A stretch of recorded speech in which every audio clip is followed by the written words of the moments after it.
I know my class has a lot of Patricia Palaka fans. Raise your hand if you're a fan. I'll raise it. How was Hancock's class? You and Patricia Palaka. Let's make some predictions just by the cover. Any predictions? You ready? Anissa? There's a boy in the book. Okay, so they're reading a book, they're looking at the book, the card. He's gonna help him start reading. Okay. Have you read the book? No? Okay. Good prediction. Hey, Al. What's the color? It looks like they're poor. It looks like they're poor. Okay, maybe. Why do you say that? Because it's color. It kind of looks like they're dirty, like that. Okay, maybe they're dirty. Also, you guys can't see it, but their clothes are patched up. So there's patches on their clothes, right? Let's start to read and let's find.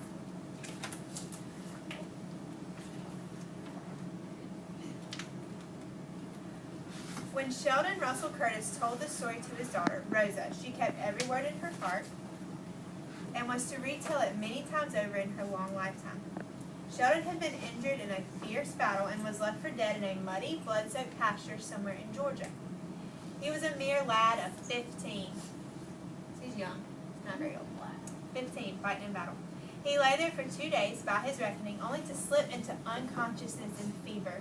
He was rescued from this field by another lad who had also been separated from his company. I will tell it in his own words as nearly as I can. Okay, so this is a retelling of the story. I watched the sun edge toward the center of the sky above me. I was hurt real bad. For almost a year, I'd been in this man's war, the war between the states. You might know off the top of the head what that war was. Between the states. Jacob. Civil War. The North was fighting the South. Very good. Being just a lad, I was wishing I was home. My leg burned and was angry from the lead ball that was lodged in it just above my knee. I felt sleepy and everything would go black. Then I'd wake up again. I wanted to go back to our farm in Ohio, and sometimes when I'd fall into one of them strange sleeps, I'd be there with my mom, tasting baking powdered biscuits fresh out of her wood stove. Did y'all's mouth just fart? I love biscuits. Then I heard a voice. For a moment, I thought I was fever dreaming, but then I felt strong hands touch my brow and splash water onto my face. You can see he's hurt, right? He's bloody right here.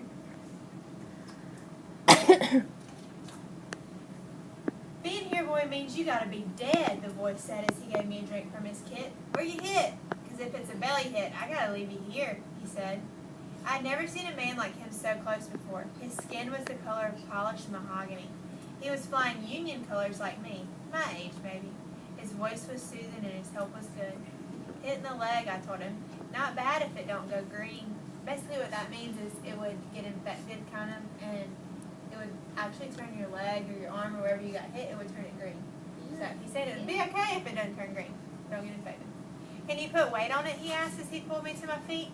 We got to keep moving. If we stay in one spot, martyrs will find us. They're riding dragon looking for wounded.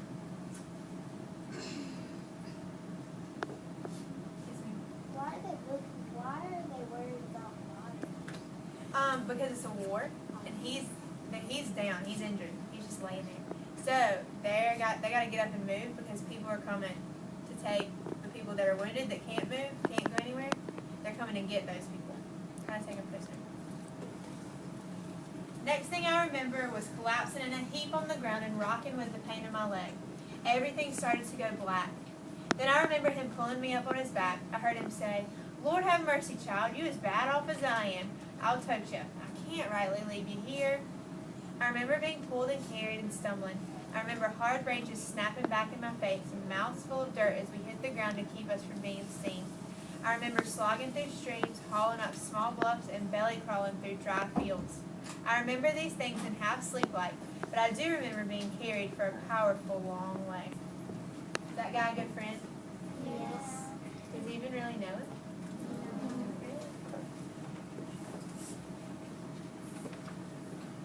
Another picture.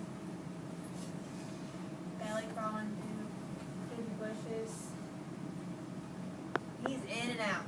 So he doesn't remember a whole lot of it because he's in and out of consciousness. Kyle? Didn't the Great Depression happen like that time? The Great Depression? Different time period. Oh. They didn't have a lot then. They were very poor then, but different time. Then fever must have took me good, 'cause I could feel a cool, sweet-smelling quilt next to my face. Soft, gentle, warm hands were stroking my head with a cool, wet rag cloth. "Look at that morning that's coming," a woman said as she spooned out porridge into me. "Do your mama know what a beautiful baby boy she has?" "Where am I? Is this heaven?" I asked. She tossed her head and laughed. "No, child, Pink has brung you home to me. Don't you remember?" "The mahogany child," I thought. "Both you children been on the run for days, and a miracle of God Almighty brung you here. Yes, indeed, child, a miracle." I remember thinking, could this war have been so close to this lad's home? I couldn't imagine having a war right in his backyard. I looked over and saw him looking out the window light. "Guess you don't remember much," he said. "I'm Pincus Ailey, fought with the 48th Colored. Found you after I got lost from my company." "My name is Sheldon. Sheldon Curtis," I said weakly. "This is my mother, sweet Momo Bay," he said as she smiled at me. So we got Pincus and we got Sheldon.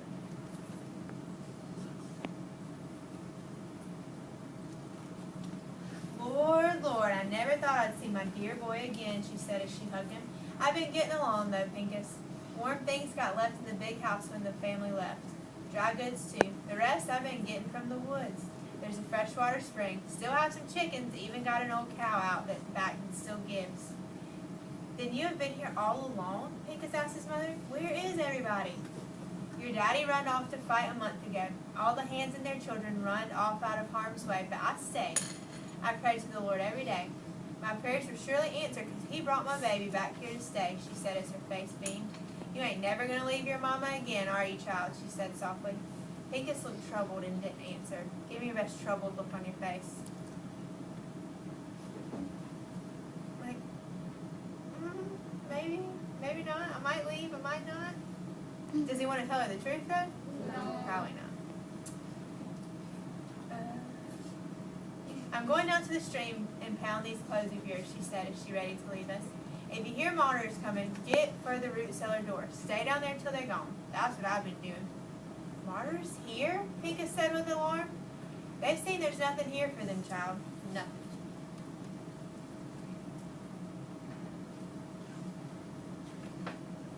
As soon as she left us, Pincus sank to my bedside. "Sheldon, boy," he whispered, "as soon as you heal up, we gotta get away from here.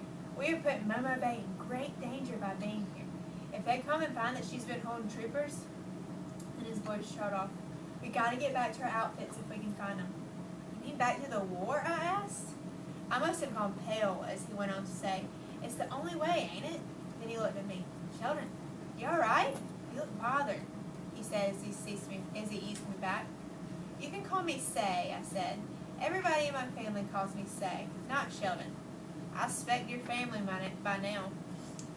"Near enough, Say, near enough," he said as he chucked the blanket under my feet. "You can call me Pink," he said softly as he smiled. What's the title of our book? Pink.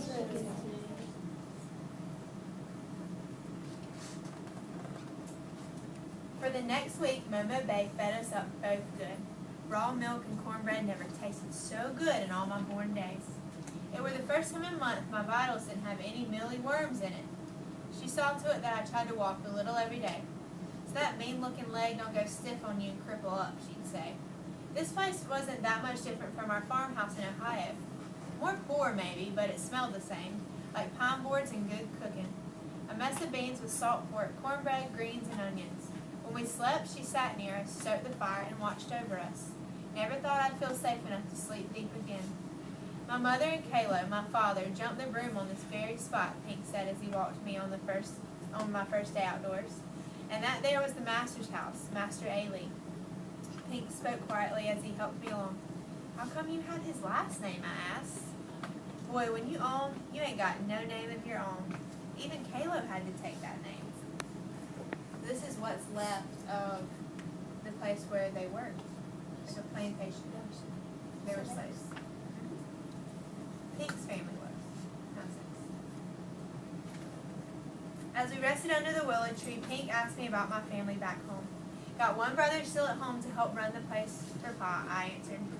"What was your outfit again?" Pink asked. He'd asked me before. And their outfit, does anybody know what their outfit was? Not what they were wearing, a different kind of outfit. It's a military type outfit. Korshan? Okay, that is an outfit. But this kind of outfit is the group of people that they're fighting with. So all the people that, like, if everyone in this class right now, if we were fighting together, we'd be an outfit. We'd be all together. And then same as Hinson's class and Capelli's class, they're another outfit. So they are all fighting together too. Now 2 outfits can fight for the same people.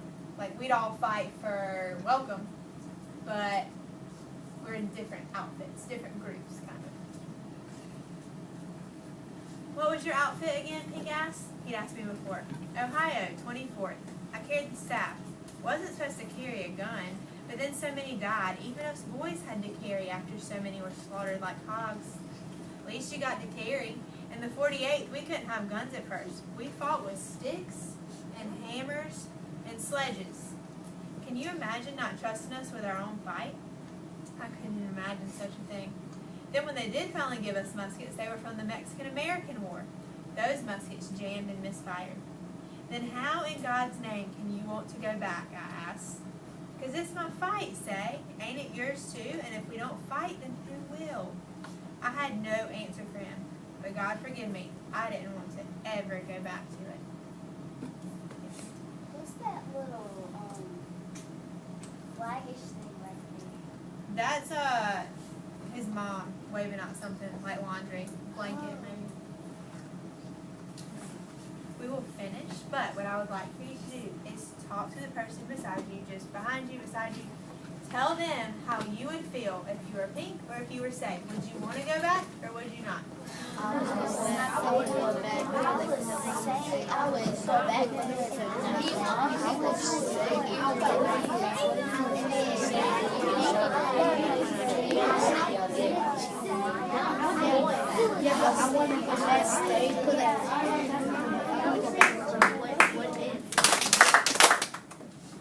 Does anybody want to share how you would feel? Would you want to go back? Brianna. No, I wouldn't want to go back. Why? Because it's very dangerous. Very dangerous. That's what he said. He's my partner. Idri, I would want to go. you would? Why? But it's cool. It's cool? What makes it cool?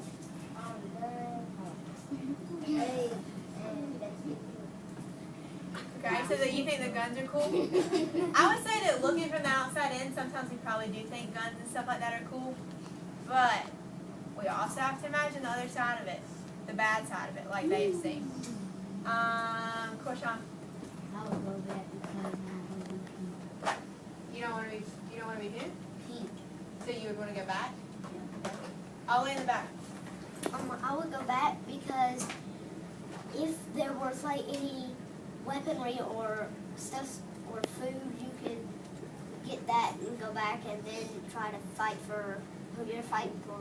Okay, so you'd want to go back and try to help your outfit or your side to try to get some other stuff and take it back to them? Good. Well, everyone has their own opinion about whether you would want to go back or whether you wouldn't want to go back. But we got to consider both sides, right? It's safe. It's really safe at home with his mom and getting cooked good food. But also, you just heard Pink say, it's our fight. Like, we started it. We got to finish it, right? I thank you guys so much for being such good listeners.